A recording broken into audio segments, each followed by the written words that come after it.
नमस्कार, मैं हरप्रीत कौर कानपुर से अपने YouTube चैनल हरप्रीत कौर के ज़ुबानी, कविता, किस्से, कहानी में आप सभी का हार्दिक अभिनंदन करती हूँ। आज है शुक्रवार। कह कहानी हरप्रीत कौर के ज़ुबानी इस कार्यक्रम का भाग 108। ज़्यादा भूमिका ना बांधते हुए मैं आना चाहूँगी सीधा आज की कहानी पर। कहानी कुछ लंबी है, अंत तक सुनिएगा ज़रूर और सुनने के बाद अपना फीडबैक ज़रूर दें मुझे। मालकिन, आपके पैरों में ना अधिक दर्द हो तो तेल लगाकर मालिश कर दूं? बस इतना ही निकला नंदिता के मुंह से। तेल गर्म करके लाती हूँ, कहकर राधा चली गई। राधा को जाते देखकर नंदिता सोचने लगी कि आज के इस मशीनी युग में प्यार ख़त्म हो गया है। भावनाओं, संवेदनाओं का मोल नहीं रहा। ऐसे में प्रेम की वर्षा से नहलाने वाला एक भी प्राणी मिल जाए तो अच्छा लगता है। नंदिता के अधर मौन थे, पर मन में शब्दों की आंधी सी चल रही थी। मन अतीत की यादों में मुखर हो उठा था। कभी इस घर में बहुत रौनक रहती थी। बहुत ध्यान रखने वाले पति मोहन शास्त्री और दोनों बेटों आशीष और अनुराग के साथ नंदिता का समय पता ही नहीं चलता था। मोहन शास्त्री संस्कृत के अध्यापक थे। वे खुद भी इतिहास की अध्यापिका रही थी। दोनों स्कूल से अलग अलग समय पर घर आते, पर जो भी पहले आता घर और बच्चों की जिम्मेदारियां संभाल लेता था। अचानक एक दिन दिल का दौरा पड़ा और मोहन शास्त्री का निधन हो गया। यह एक ऐसा गहरा वज्रपात था जिसने उन्हें भीतर तक तोड़ दिया था। एक पल को ऐसा लगा था जैसे शरीर बेजान हो गया और वे बस एक लाश बनकर रह गई थी। सालों से रात दिन का साथ प्यार सहसा सामने से गायब हो जाए, अनंत में विलीन हो जाए तो हृदय विदारक अनुभूति तो होती ही है। समय की गति कितनी तीव्र होती है, इसका एहसास इंसान को तब होता है जब वह किसी के ना रहने से उत्पन्न हुए शून्य को अनुभूत कर ठगा सा खड़ा रह जाता है। बच्चों का मुंह देखकर किसी तरह हिम्मत रखी और फिर अकेले जीना शुरू कर दिया। दोनों बेटे बड़े हुए, पढ़ लिख कर विदेश चले गए और पीछे छोड़ गए एक बेजान बुद्ध। जब दोनों छोटे थे तब उन्हें माँ की आवश्यकता थी, तब वे उन पर निस्वार्थ ममता स्नेह लुटाती रही। और जब उम्र के छठे दशक में उन्हें बेटों की आवश्यकता थी तो वे इतने स्वार्थी हो गए कि उनके बुढ़ापे को बोझ समझकर अकेले ही उसे ढोने के लिए छोड़ गए। अपनी माँ को अकेले बेसहारा छोड़ देने पर उन्हें ज़रा भी हिचकिचाहट नहीं हुई। सोचते सोचते उनकी आंखें नम हो जाती। संतान का मोह भी कैसा मोह है जिसके सामने संसार के सब मोह बेबस होकर हथियार डाल देते हैं। पर यही संतान कैसे इतनी निर्मोही हो जाती है कि अपने माता पिता का मोह भी उससे बंधन जान पड़ता है और वह इस स्नेह और ममता के बंधन से मुक्त हो जाना चाहते हैं। भर्राई आवाज़ में जब उन्होंने पूछा था, मैं अकेली कैसे रहूँगी, तो दोनों बेटे एक सुर में बोले थे, अरे राधा है ना आपके पास, और कौन सा हमेशा के लिए जा रहे हैं, समय मिलते ही चक्कर लगा लेंगे माँ। नंदिता फिर कुछ नहीं बोली थी। भाग दौड़ भरे उनके जीवन में भावनाओं की शायद कोई जगह ही नहीं थी। दोनों चले गए थे। वे एक तरफ बेजान बुद्ध बनकर पड़ी रहती। उन्हें कुछ नहीं चाहिए था सिवाय दो प्यार के शब्द और बच्चों के साथ कुछ पलों के। रात को सोने जाती तो उनकी आंखें झरझर बहने लगती। सोचती कभी मोहन जी का साथ बेटों की शरारतों से उनका आंगन महका करता था, और अब यह सन्नाटा, कहाँ विलुप्त हो गए वो क्षण। अकेलेपन की पीड़ा का जहर पीते हुए, बेटों की उपेक्षा का दर्द झेलते हुए, समय तेज गति से चलता हुआ उन्हें यथार्थ की पथरीली भूमि पर फेंक गया। दोनों बेटे पैसे भेजते रहते थे, उन्हें अपनी पेंशन भी मिलती रहती थी।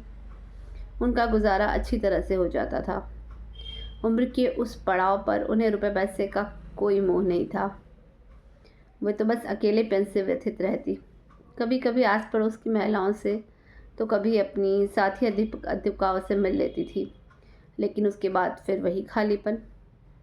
पूरे घर में वो और उनकी विधवा काम वाली राधा थी। ना कोई बच्चा, ना कोई सहारा देने वाला रिश्तेदार। राधा को भी उनकी सहेली ने कुछ साल पहले भेजा था।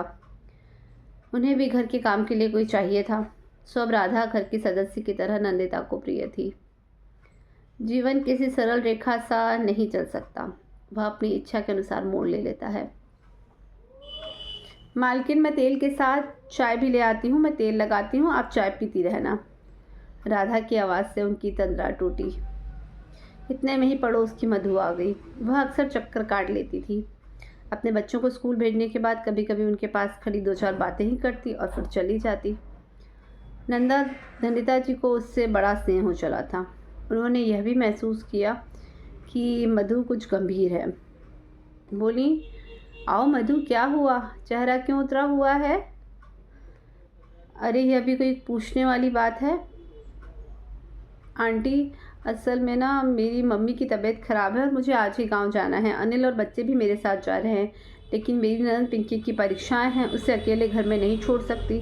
अगर आपको परेशानी ना हो तो कुछ दिन के लिए पिंकी को आपके पास छोड़ जाऊं। अरे यह भी कोई पूछने वाली बात है, आराम से जाओ, पिंकी की बिल्कुल भी चिंता मत करो। मधु चली गई और पिंकी अपना सामान लेकर नंदिता के पास आ गई। पिंकी के आते ही घर का सन्नाटा दूर हो गया और नंदिता का मन चहक उठा। पिंकी की परीक्षाएं थी, उसके खाने पीने का ध्यान रखते हुए नंदिता को अपने बेटों की पढ़ाई का ज़माना याद आ जाता। फिर वैसे झटक कर अपने आप को पिंकी के खाने पीने के प्रबंध में व्यस्त कर लेती। एक पिंकी के आने से उनकी और राधा की दिनचर्या में बहुत बदलाव आ गया था। पिंकी फुर्सत मिलते ही नंदिता के पास आकर बैठकर अपने कॉलेज की, अपनी सहेलियों की बातें करती। एक हफ्ते बाद मधु लौट आई तो पिंकी अपने घर चली गई। घर में अब फिर पहले सा सन्नाटा हो गया। इस सन्नाटा को राधा की आवाज़ें ही तोड़ा करती थी, अन्यथा वे चुपचाप रोज़ के ज़रूरी काम निपटाकर अपने कमरे में पड़ी रहती थी। टीवी देखने का उन्हें ज़्यादा शौक़ नहीं था। वैसे भी जब मन दुखी हो तो टीवी कहाँ अच्छा लगता है। मधु ने पिंकी का ध्यान रखने के लिए नंदिता आंटी को कई बार धन्यवाद दिया तो उन्होंने कहा, मधु धन्यवाद तो मुझे भी कहना चाहिए, एक हफ्ता पिंकी के कारण मन लगा रहा। नंदिता से बात करने के बाद मधु थोड़ी देर सोचती रही और फिर बोली, आंटी आजकल कितनी ही लड़कियां पढ़ने और नौकरी करने के लिए बाहर निकलती हैं, आप क्यों नहीं ऐसी लड़कियों को पेइंग गेस्ट रख लेती? आपका समय भी कट जाएगा और आर्थिक रूप से भी ठीक रहेगा। नहीं मधु, मुझे पैसों की ज़रूरत नहीं है, मेरा काम अच्छी तरह से चल जाता है। ठीक है आंटी, लेकिन आपका मन अच्छा रहेगा तो आप शारीरिक सुख को स्वस्थ महसूस करेंगी। ठीक है, देखती हूँ। बस आंटी, बाकी काम आप मुझ पर छोड़ दीजिए, कहकर मधु चली गई।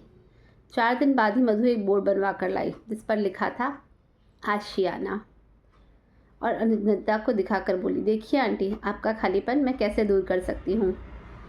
अब आपके आसपास इतनी चहल पहल रहेगी कि आप शांति का एक कोना ढूंढेंगी। नंदिता मुस्कुरा दी, अंदर गई। वापस आकर मधु को कुछ रुपए दिए तो उससे नाराज़गी से कहा, आंटी आपके लिए मेरी भावनाओं का यही महत्व है? अरे बेटा, बोर्ड वाले को तो देने हैं ना, उसी के लिए हैं। तुम्हारी भावनाओं, प्रेम और आदर को मैं किसी मूल्य से नहीं आंक सकती। इस वृद्धा के जीवन में सूनेपन को भरने के लिए तुम्हारे इस सराहनीय कदम का कोई मोल नहीं है। आंटी आप ऊपर कमरे की सफाई करा लीजिए, अब मैं चलती हूँ। बोर्ड वाले को एक बोर्ड पिंकी के कॉलेज के पास लगाने को कहा है और यह वाला बोर्ड बाहर लगवा दूँगी। मधु यह कहकर चली गई। नंदिता ने पता नहीं कब से ऊपर जाना छोड़ा हुआ था। ऊपर बेटों के कमरों को बंद कर दिया था। आज जब ऊपर गई, कमरे खोले तो पुरानी यादें ताज़ा हो गई। राधा के साथ कमरों की सेटिंग की, साफ़ सफाई करवाई और फिर नीचे आ गई। एक हफ्ते बाद पिंकी आई तो उसके साथ 2 लड़कियां और एक महिला भी आई। पिंकी बोली, आंटी ये मेरे कॉलेज में नहीं आई हैं और इनके मम्मी पापा इन्हें हॉस्टल में रहने की इजाज़त नहीं दे रहे हैं। उसके बाद साथ आई महिला बोली, आपके यहाँ मेरी बच्चियाँ रहेंगी तो हमें चिंता नहीं होगी।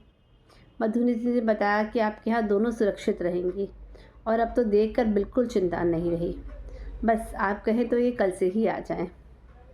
नंदिता ने कहा, हाँ हाँ क्यों नहीं, तो ठीक है, अपना सामान लेकर कल आ जाएंगी, कहकर वह चली गई। अगले दिन ही नीता और ऋतु सामान लेकर आ गईं और राधा खुशी खुशी उनका सामान ऊपर के कमरों में सेट करवाने लगी। नंदिता जी दोनों लड़कियों के खाने की पसंद नापसंद पूछकर सोचने लगी कि चलो बिन लड़कियों के बहाने खाना तो ढंग से बन जाया करेगा। शाम को अमेरिका से बड़े बेटे का फ़ोन आया तो उन्होंने इस बारे में बताया तो वह कहने लगा, माँ क्या ज़रूरत थी आपको इन चक्रों में पड़ने की, आपको आराम करना चाहिए।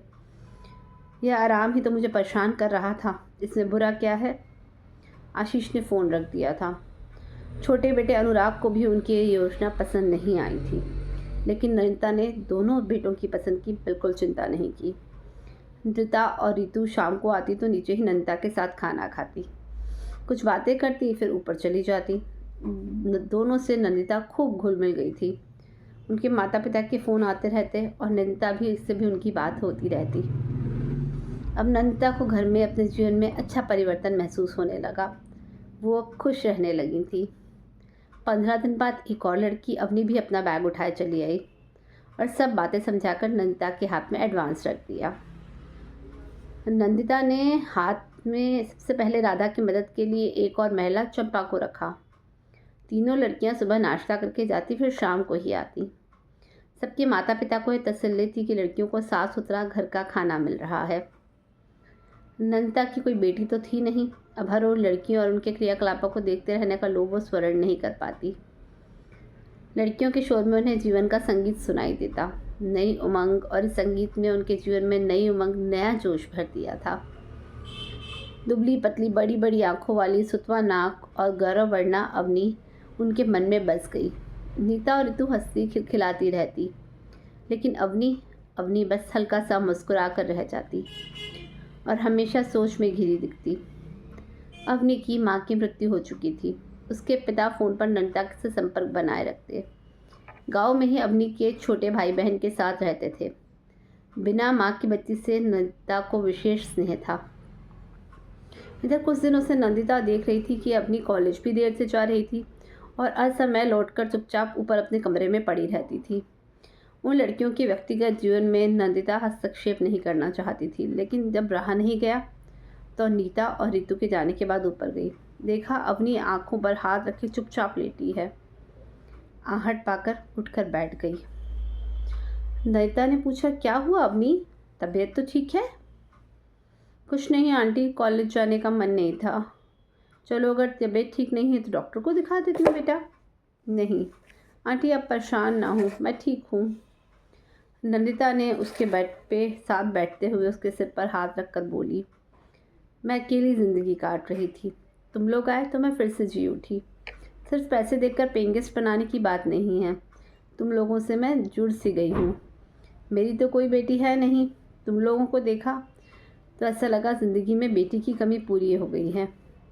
मुझे भी अपनी माँ की तरह समझ लो। किसी बात पर अकेले परेशान होने की ज़रूरत नहीं, मुझसे अपनी परेशानी शेयर कर सकती हो। अवनी सुबह उठी, घुटनों पर सिर रखकर रो पड़ी। एक बार तो नंदिता चौंक पड़ी, कहीं यह लड़की कोई गलती तो नहीं कर बैठी। यह विचार आते ही नंदिता मन ही मन परेशान हो गई। फिर बोली, अवनी मुझे बताओ तो सही। आंटी मुझसे गलती हो गई है, मैं प्रेग्नेंट हूँ, मैं पापा को क्या मुंह दिखाऊंगी।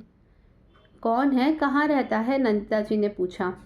इसी शहर में रहता है, कह रहा है कि उसकी मम्मी कभी अपनी जाति से बाहर विवाह के लिए तैयार नहीं होंगी। तो मुझे उसका पता और फ़ोन नंबर तो दो। नहीं आंटी, संजय ने कहा है कि वह अपनी मम्मी से बात नहीं कर सकता, अब कुछ नहीं हो सकता। सारी सामाजिक संहिताओं को तो तुमने अच्छा तो नहीं किया, लेकिन अब तो मुझे उसका पता दो और फ्रेश होकर कॉलेज जाओ, देखती हूँ क्या हो सकता है। नंदिता ने अवनी को समझा बुझाकर कॉलेज भेजा और अवनी को बिना बताए उसके पिता केशव दास को फौरन आने के लिए कहा। मधु को भी बुलाकर उससे विचार विमर्श किया। शाम तक केशव दास आ गए। नंदिता ने उन्हें सारी स्थिति से अवगत कराया। केशव दास यह सब सुनकर सख्ते में आ गए और शर्मिंदा हो गए। उनकी झुकी हुई गर्दन देखकर नंदिता ने उनकी मानसिक स्थिति का अंदाज़ा लगाकर कहा, क्यों ना एक बार संजय के माता पिता से मिल लिया जाए। आप कहें तो मैं और मधु भी चल सकते हैं। केशव दास जी को भी यह बात ठीक लगी और तय हुआ कि एक बार कोशिश की जा सकती है। उस दिन नंदिता ने संजय की मम्मी से फ़ोन करके मिलने का समय मांगा। इतने में अवनी लौट आई और अपने पापा को देखकर चौंक गई।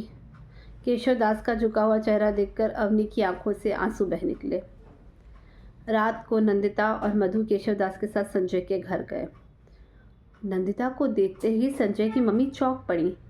नंदिता उसका चौंकना समझ नहीं सकी। नीता संजय की मम्मी हाथ जोड़कर बोली, मैडम आपने मुझे नहीं पहचाना? नंदिता ने कहा, सॉरी, वास्तव में मैंने आपको नहीं पहचाना। मैडम, मैं नीता भारद्वाज, मुझे आपने ही पढ़ाया था। 12वीं में पूरा साल मेरी फ़ीस आपने ही भरी थी। हाँ हाँ, याद आया। नीता, इतने साल हो गए तुम इसी शहर में हो, कभी मिलने नहीं आई? नहीं मैडम, अभी 1 साल पहले ही हम यहाँ हैं। कई बार सोचा लेकिन मिल नहीं पाई। नीता के पिता की मृत्यु के बाद उसके घर की आर्थिक स्थिति बहुत ख़राब हो गई थी, जिसके पता चलने पर नंदिता ने ही नीता की फ़ीस भर दी थी। नीता और उसकी माँ उसकी बहुत एहसानमंद थी, लेकिन अब घर के रखरखाव से आर्थिक संपन्नता झलक रही थी। नीता ने कहा, संजय मेरा इकलौता बेटा है और उसके पिता रवि इंजीनियर हैं, जो अभी ऑफिस के काम से बाहर गए हुए हैं। हाँ, मैं संजय के बारे में बात करने आई थी। क्या करता है आजकल? अभी कुछ ही दिन पहले उसको नौकरी मिली है। अब तक नीता का नौकर चाय लेकर आ चुका था। नंदिता ने सारी बात नीता को बता दी थी और कहा, नीता, मैं आशा करती हूँ जाति धर्म के विचारों को एक और रखकर तुम अवनी को अपना लोगी। मैडम, आप चिंता ना करें। आपका कहना क्या मैं कभी टाल सकती हूँ? सबके दिलों से बोझ हट गया। नीता ने कहा, मैं रवि से बात कर लूँगी। मैं जानती हूँ उन्हें कोई आपत्ति नहीं होगी। हाँ, मैं अवनी से कल आकर ज़रूर मिलूँगी और जल्दी ही विवाह की तिथि निश्चित कर लूँगी। मैडम, अब आप बिल्कुल चिंता ना करना। आप जैसा चाहेंगी वैसा ही होगा। सब चलने के लिए उठ खड़े हुए। केशव दास ने कहा, आप लोगों का एहसान कभी नहीं भूलूंगा। आप विवाह की तिथि तय करके बता दीजिए। विवाह की भी तैयारी करनी होगी।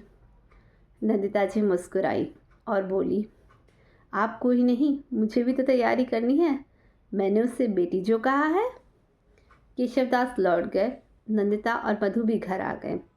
नंदिता ने अवनी को यह समाचार दिया तो वह चहक उठी और उनके गले लग गई। Thank you aunty.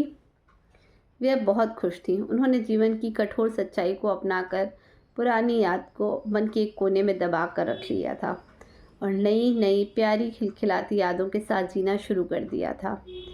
वे अब यह जान चुकी थी कि जिन्हें प्रेम का, ममता का मान रखना नहीं आता, उन पर स्नेह लुटाकर अपनी ममता का अपमान करवाना मेरी बेवकूफ़ी है। अब उन्होंने अवनी के विवाह की भी तैयारियां करनी थी। इसी उत्साह में उनके जोड़ों के दर्द ने भी हार मान ली थी। आराम तो उन्हें तब मिला था, उकताहट से, दर्द से, घर में पसरे सन्नाटे से। अब उनका आशियाना खिलखिलाता रहेगा, हंसता रहेगा, बोलता रहेगा लड़कियों के साथ और उनके साथ। अब उन्हें किसी से कोई अपेक्षा नहीं थी, किसी के प्रति क्रोध नहीं। जीवन की छोटी छोटी खुशियों में ही बड़ी खुशी खोज लेना, यही तो जीवन है। शुक्रिया।